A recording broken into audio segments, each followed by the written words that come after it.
Enrico Harry Riccobene was born on July 27, 1909. According to South Philadelphia mob historian Celeste Morello, Riccobene immigrated to the United States as a small child in the 1910s from Enna, Sicily, where his father was in the mafia. Though reports vary and are often contradictory, one fact that everyone seems to agree on is Harry Riccobene may have been the youngest person ever to be made in the American Mafia. The best sources state that in 1927, at the age of 18, during the reign of Philadelphia Prohibition mob boss Salvatore Sabella, Riccobene got his button. This is somewhat surprising when one considers his appearance. Riccobene was short, though again reports vary on his actual height, pegging him as being either 4'11" or 5'1", and never weighing more than 136 pounds. He also had a hunched over appearance due to a slight curvature of the spine. Years later, a cop dubbed him the Hunchback, and the moniker, one in which he did not like, stuck.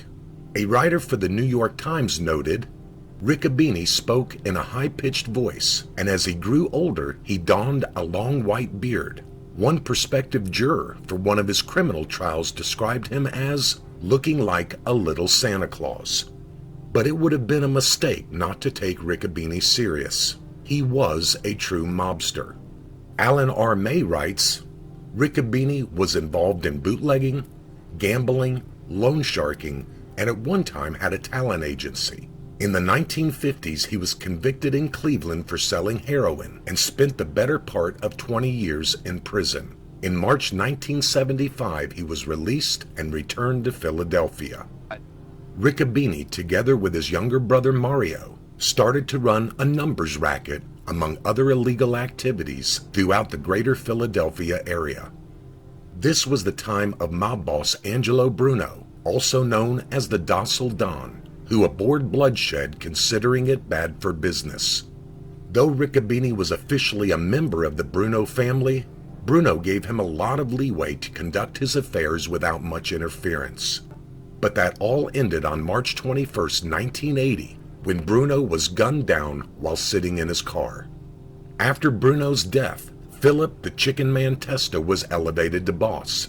But that didn't last long either. Less than a year later, on March 15, 1981, Testa was blown to bits when a bomb under the front porch of his home was detonated. The New York Commission then appointed Nicodemo Scarfo to the position of boss of Philadelphia, and thus began Riccobene's problems. Scarfo, who many considered unfit to be boss and believed in murder as a way to keep his troops in line, instituted a street tax on all illegal activities and basically ended all previous agreements under Bruno. Riccobene scoffed at Scarfo's orders when he was sent for, refusing to appear. He started his own independent organization and was soon on the top of Scarfo's hit list. Alan R. May echoes this assessment. In the early 1980s, Harry continued to run his operations. Gambling, loan sharking, video poker games, vending machines, and a methamphetamine business, hoping that his arrangement with Bruno would carry over to Scarfo. It didn't. Scarfo wanted a percentage of Riccobene's operation. When the Hunchback refused, Scarfo declared war. Scarfo loyalist Frank Monty informed his crew that he was going to kill Riccobene and take over his loan sharking and illegal gambling operations. Monty knew there was some contention between Riccobene and his half-brother Mario and figured he could use that to his advantage.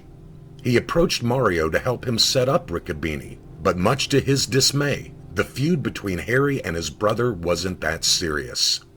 Mario told his brother about the plot. Infuriated, Harry Riccobene ordered Mario and some of his men to kill Monty, stating, "We need to get them before they get us." On May 13, 1982, Mario Riccobene, Joe Padula, and Vic DeLuca camped out in a van near Monty's parked Cadillac DeVille, waiting for him to come outside. Several hours later, Monty emerged and started getting into his car. Padula fired on the unsuspecting Monty 3 times with a sniper rifle, killing him. 3 weeks later, in retaliation for the Monty hit, Riccobene was marked for death. The 72-year-old Riccobene was in a phone booth talking with his 23-year-old girlfriend of all things when an assassin appeared out of nowhere and shot him 5 times. Harry reportedly fought with his younger and stronger attacker and managed to get away. When police found the wounded little gangster, Riccobene was true to his oath of omerta, refusing to identify his shooter even though he knew who he was. On August 21st, he was again ambushed while sitting in his car, but surprisingly survived the gunfire without injuries. The Scarfo-Riccobene War was a strange and confusing time in Philadelphia. George Anastasia, in his book Blood and Honor, made the following observation. This might seem strange to someone not familiar with the workings of the criminal underworld, but life inside the Scarfo organization was a 3-dimensional chess game. Plots and intrigue unfolded on several different levels, and collisions occurred on various planes. So for months during the Riccobene War, protagonists would be in each other's company, and on the surface at least, appeared to be getting along famously. They would socialize at weddings and funerals. If they happened to be in the same restaurant, they greeted each other warmly and would buy each other a round of drinks. It was all part of the mafia machismo that had taken over the Scarfo organization, all part of the battle being fought on Scarfo's terms, a battle of cunning, guile, and deceit. Scarfo wasn't a suspect in the attempted hit on Riccobene due to the fact he was serving time on an unrelated charge in a Texas prison. But everyone knew from whom the order came. Scarfo made it clear to his troops that he wanted to get rid of Riccobene at all cost. He hated the Hunchback with a vengeance and wasn't going to tolerate failure or inaction by his troops.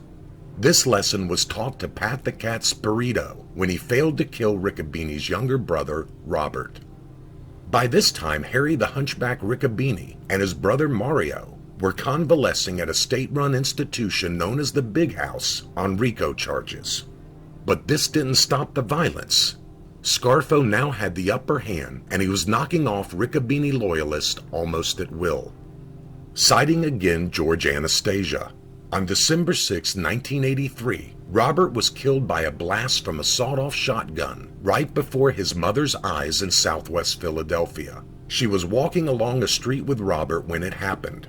They had just gotten out of Robert's car when Robert spotted his assassin, Faffy Iannarella. Robert cursed and began to run. Iannarella opened fire. Robert was hit by a single shotgun blast to the back of the head. His mother could do nothing but watch. Afterwards, Riccobene acted for one last time by ordering a hit on 3 Scarfo members. But the hit failed, and Scarfo loyalist Chucky Merlino soon announced that the war was over. Mario Riccobene then decided to become a government witness after his 27-year-old son had committed suicide simply out of the fear of being killed by Scarfo troops. As a result of Mario's testimony, Harry Riccobene, Victor De Luca, Joseph Padula were all convicted for various crimes, including murder.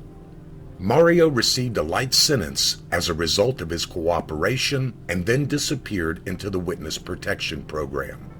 But years later, he missed the excitement of the life and in 1990 tried to make a comeback.